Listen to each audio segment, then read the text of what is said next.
عاشوراء کے دن روزہ رکھنا۔ بسم اللہ۔ حضرت عائشہ رضی اللہ تعالی عنہا بیان کرتی ہیں کہ زمانہ جاہلیت میں قریش عاشوراء 10 محرم کا روزہ رکھتے تھے اور رسول اللہ صلی اللہ علیہ وآلہ وسلم بھی اس دن کا روزہ رکھتے تھے۔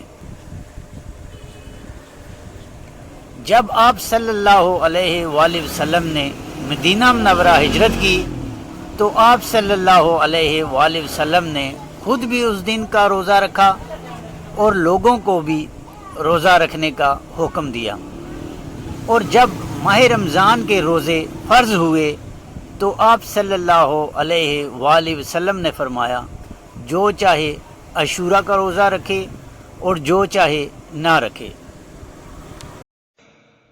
بسم اللہ الرحمن الرحیم۔ شروع اللہ کے نام سے جو بڑا مہربان نہایت رحم والا ہے۔ بسم اللہ الرحمن الرحیم۔